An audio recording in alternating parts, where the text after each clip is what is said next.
My name is Vivek Chauhan and this is going to be the second lecture of our ongoing series, Matrix Methods in Geometrical Optics. In the last lecture, lecture 1, I have spoke about how we can generate a matrix when we are given some linear equations, a system of linear equations. Also, I have spoke about how we can generate the coordinate of a point on the parallax rays and what exactly the meaning by matrix methods. Also, I have spoke about how we can generate a translation matrix. In this video, in lecture 2, I will be dealing about how we can generate the refraction matrix, and the upcoming lectures I will be talking about how we can generate reflection matrix and the applications of translation, reflection matrix and other questions which are based upon all these lectures. So let's get started how we can generate the refraction matrix by using matrix method. So the topic is refraction matrix.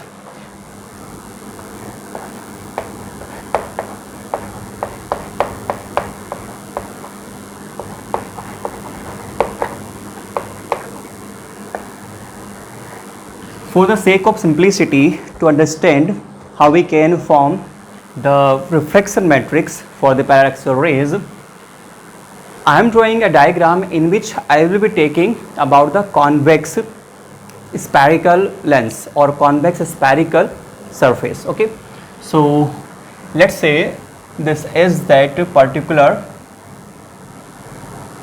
convex spherical surface which is separating to medium.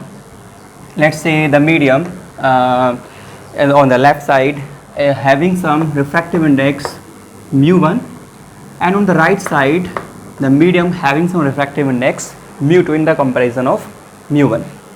Let's say this separating medium is nothing but S dash, and let's say the x dash is nothing but the principal axis. Okay, and let's say there is a parallax ray which is coming from a point, let's say from here, and falls or incidences on a point D on the spherical surface S dash. Let us assume the refractive index of on the right side of the medium mu2 is greater than the refractive index of the left side mu1. So mu2 is greater than to mu1. Okay, as you know very well the law of refraction, that whenever a ray of light comes from a rarer medium to the denser medium, then it bends toward the normal. If I talk about the normal of this convex spherical surface, then the center of this convex spherical surface somewhere may lie at point this, let's say this is C. So the perpendicular on or normal at this point through this center of curvature will be like this. Let's say this is the normal and C. As this ray, let's say this ray is AD ray goes from rarer medium into the denser medium. After the refraction through this point D, through this convex spherical surface, it will move towards the normal. Its path will be like this. Let's say this path will become DB. Okay. Also, I can treat, let's say the principle. Okay, we have to read about the perpendicular distance and the angle made by that particular parallax rays at that particular point in order to get the matrix. So I am regarding that this is another principal axis. This is a parallel to the principal axis. Okay, this is a parallel to the principal axis. And let's say the angle made by incidence ray with this normal is let's say alpha 1. Okay, for the convenient, let's say this angle is let's say phi 1. Okay, this is angle phi 1. As we have already know that we will need to have the angle of the emergent ray with the principal axis. So let's say this angle is nothing but alpha 2. This ray is making this angle with the principal axis. And for the convenient, you can easily see this angle is phi 1. So this angle will be also phi 1 because these are two vertically opposite angles. So this ray and this ray will make the same angle as phi 1. This is just simple geometry, you can go through this. Also for the convenient, you can see here, if I draw a perpendicular on the principal axis, let's say this point is something, let's say M, then this angle will be also equals to phi 1 because these are the alternate interior angles. Let's say this distance is y1. The y1 is a perpendicular distance of a point D in medium first, as well as D is also lying on the boundary of this convex spherical surface. So y1 distance for the medium first will be equals to the y2 distance for the refracted ray. So let's say this distance is also y2. Y2 distance will be considered for the refracted ray, and y1 ray, y1 distance, perpendicular distance will be considered for the incident ray or for the first medium. Okay. Now you can use all these angles and distances in order to form the matrix. Also I can draw here the angle of incidence. Let's say this complete angle is I1, as you know very well. The ray, incident ray, which makes an angle with the normal, is simply known as the incident ray, incident angle. Also this is the refracted ray, so this angle will be R. The angle between the normal to the refracted ray is simply known as the angle of reflection. I can apply the law of Snell or Snell's law in order to make this phenomena as simple. So by Snell's law,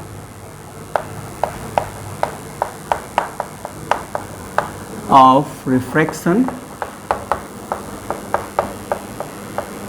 I can firmly write that mu1 sin I equal mu2 sin R.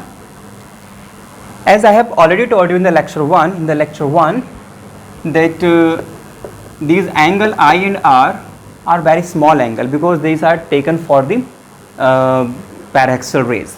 So let's say this is I. So I and R angles are very small angles. So I can take sin I as I and sin R as R. So this equation leads to, in the simple form, mu1 I equals mu2 R. This is, let's say this is the equation number 1. By the geometry of this diagram, you can easily see here that this complete angle is nothing but the sum of the angle phi 1 plus the angle alpha 1. So I am writing this here. I have incident angle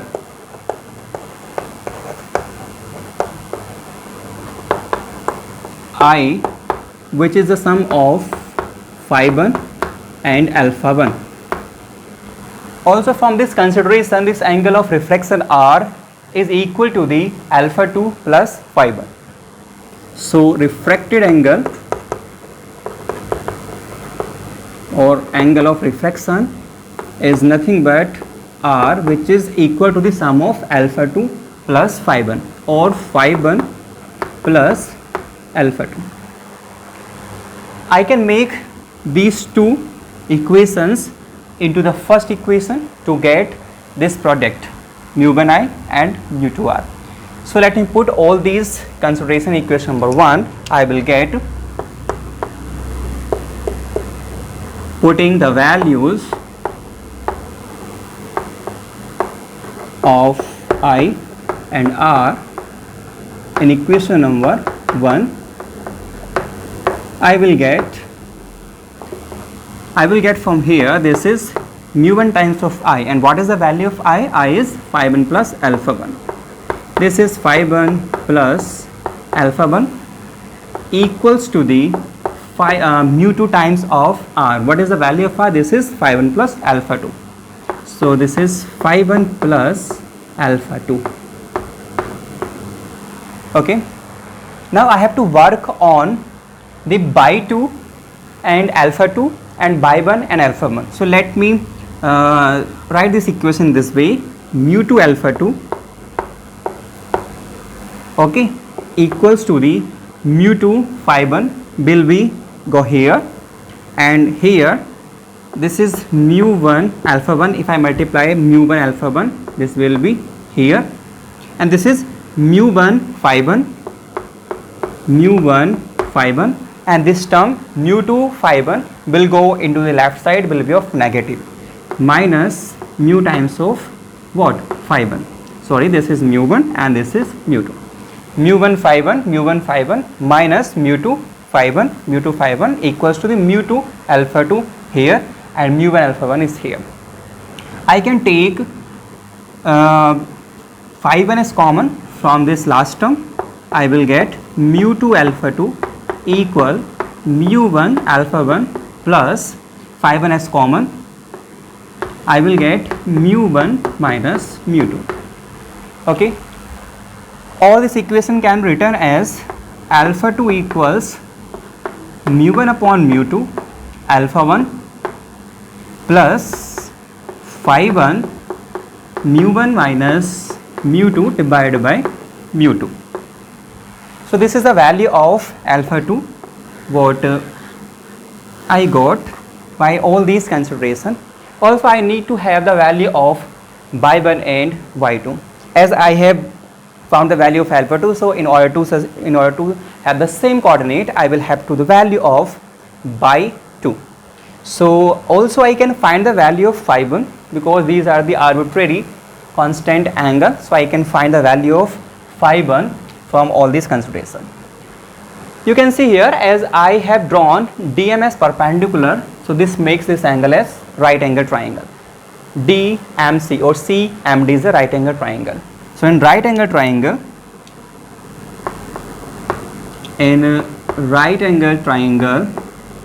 DMC, I can have tan phi 1 equals perpendicular over base.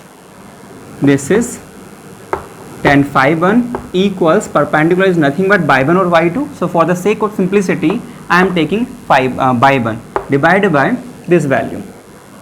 This is nothing but the radius of this convex spherical surface, because this is the center of this convex spherical surface, and the distance from this center to this surface is nothing but the radius of the curvature. For the sake of simplicity, I can treat this M coinciding at this point because this is these are the parallax rays, and this point D is nothing at somewhere. This will be like just near to the principal axis. So this D in the practical applications may be here. So in that particular situation, the perpendicular will coincide at this point here. So M and this point may be coincide. So I can treat this complete length as radius of curvature as well as equals to the MC. So this is nothing but R. I have already told you about all the angles are very small. So as phi 1 is very small, so I can treat tan phi 1 as phi 1. Okay, so the value of phi 1 from this consideration is by 1 upon R. Okay, so I can write the value of phi 1 from this consideration at here. So this is nothing but the by 1 upon R. Okay, from here.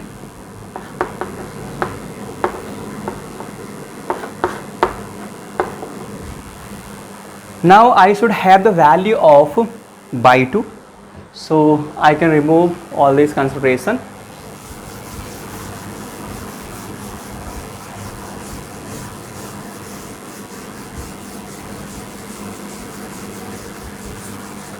As you know very well from that consideration, I have here by 1 equals by 2 or by 2 equals y 1. I can write this equation in this way.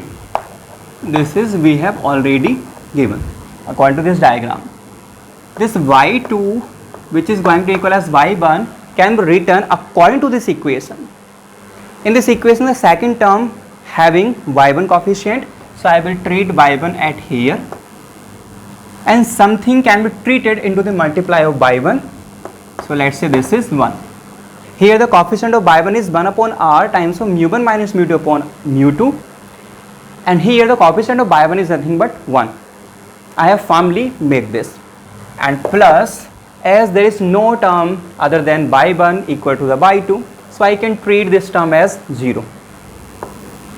So let's say this 0 is the coefficient of what? Of alpha 1, because I am treating this equation as this is. So let's say this is alpha 1, because y2 should be in two variables, alpha 1 and y1, as alpha 2 is in the variable of alpha 1 and y1. So this is what I have. The equation, let's say this equation is 2 and this equation is 3. Now it is very simple to form a matrix having y2 and alpha 2. As we know that alpha 2 and y2 are nothing but coordinates of output ray. So I can find the matrix for the output ray in terms of input ray matrix. So let me form the matrix. Okay, I am writing the matrix here. So using equation 3 and 2, using equations 2 and 3, the corresponding matrix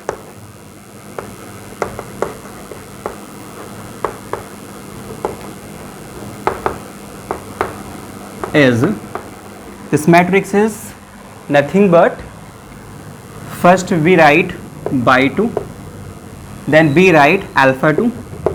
This is the matrix for these two variables, that will be equals to 2y2 matrix having what? It will have, this is 0 1. Okay, let me write this matrix in this way. I am putting the coefficient of y1 first at the first element, as well as the coefficient of y1 from this equation as first element. So I will treat this as first. So let me write this y1 1 and plus 0 into alpha 1. Also I will write this term as first, this term as second. So I will write this term as first. So here the coefficient of y1 is nothing but y, the coefficient of alpha 1 is nothing but 0. The coefficient of y1 from this equation 2 is nothing but 1 upon r. This is 1 upon r multiply with the mu1 minus mu2 divided by mu2. And the coefficient of alpha 1 from the alpha 2 equation is mu1 upon mu2. And the variables will be in the multiply having the 2y1 matrix, that will have y1 and alpha 1, y1 and alpha 1, y1 and alpha 1. So this is the required refraction matrix, because we have proved all the consideration according to the refraction of light of the paraxial rays. So this is simply termed as refraction matrix. So this is the required refraction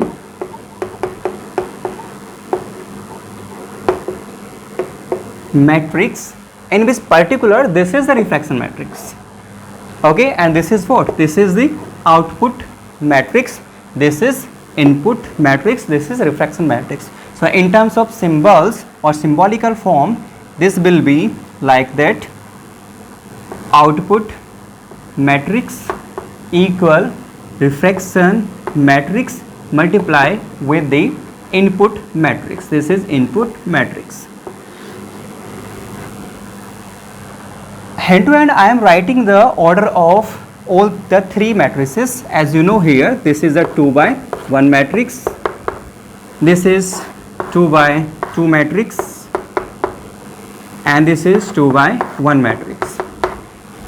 You can define the output matrix in terms of the product of refraction matrix and with the input matrix.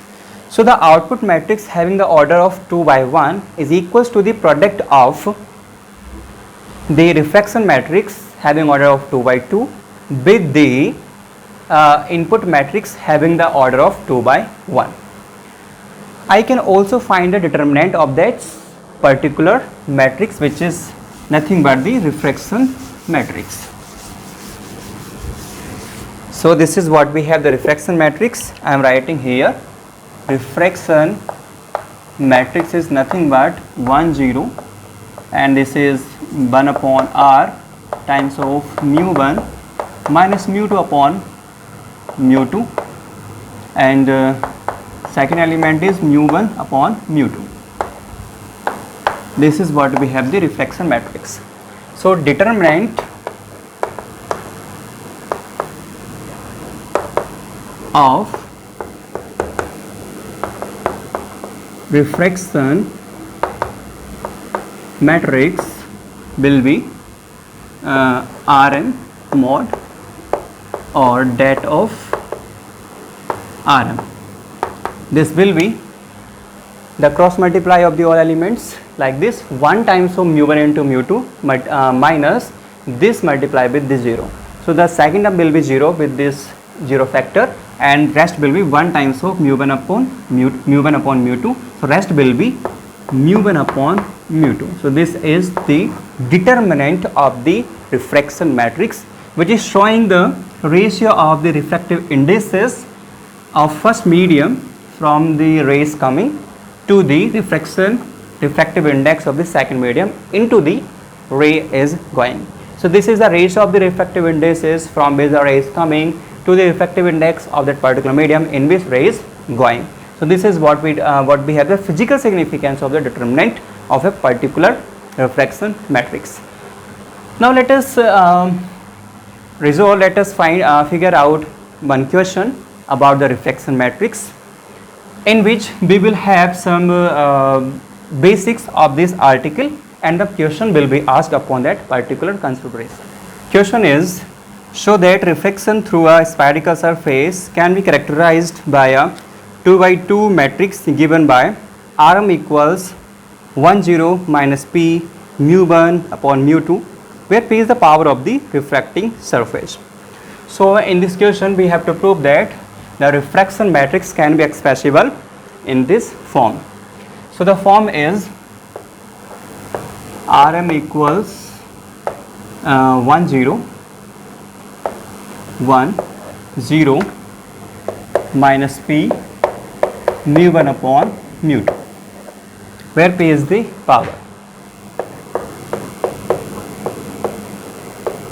power of refracting surface. So whenever you see this type of question, first of all you will have to prove the formula for the reflection matrix. You have to find the matrix for the reflection, and then you can transform that particular matrix in this form. How? As we know, have the very well idea about the power of a particular spherical surface, whether it is concave or convex. So power is nothing but 1 upon r into mu2 minus mu1 upon mu2. This is the general formula for the power. But in the reflection matrix, in the last consideration, I got reflection matrix 1 upon r, that was in the mu1 minus mu2, okay, divided by mu2. So there is a difference between this formula to that formula. Here mu1 minus mu2 is present, and here mu2 minus mu1 is representing the power. So first of all I will have to take, okay, this is some quantity, I will have to take negative as common. So if I take negative as common here, so I will get 1 upon r mu2 minus mu1 upon mu2. Now this complete formula is just like this, which is the power of the reflecting surface, what you have studied very first in your 11th or 12th class. So this is the power. So I can treat this complete factor as P. So I can replace this complete factor because it is going to as P. So this complete factor is nothing but minus p. So in that particular matrix, I can replace that particular value by taking negative as common as minus p.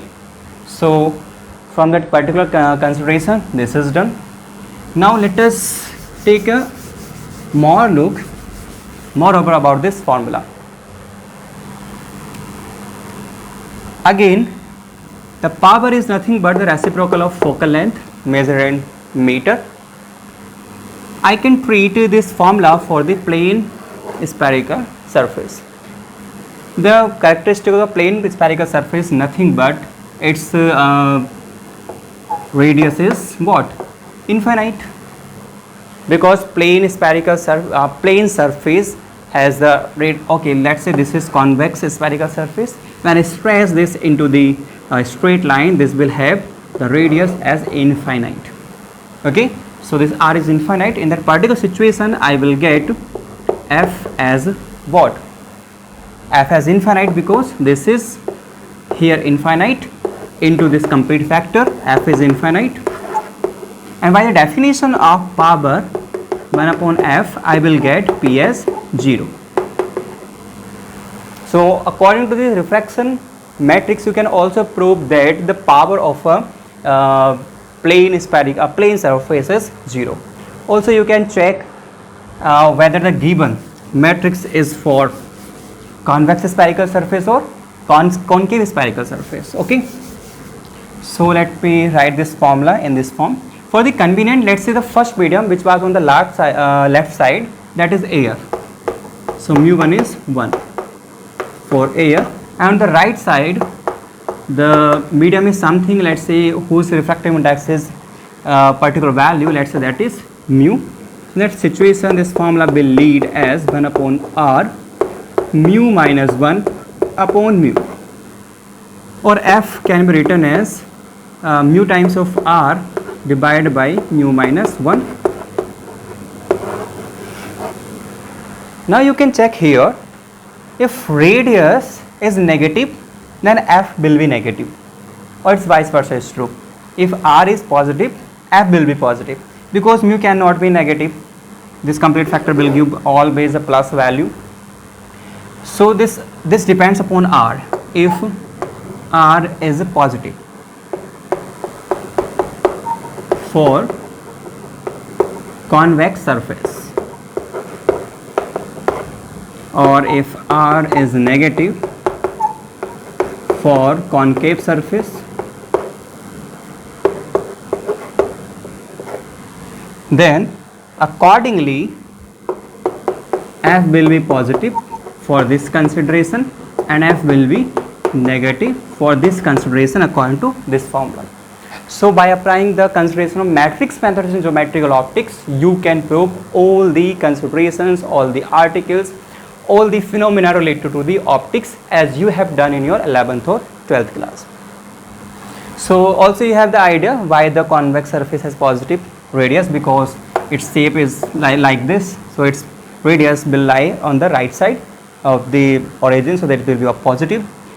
And this is about the concave surface, its radius will be off towards the negative x-axis or the left side of the origin, so its radius will be of negative. So this was the purpose of this lecture 2. In the next lecture, I will be talking about the reflection matrix. So let's meet in the next lecture, lecture 3. Have a good day.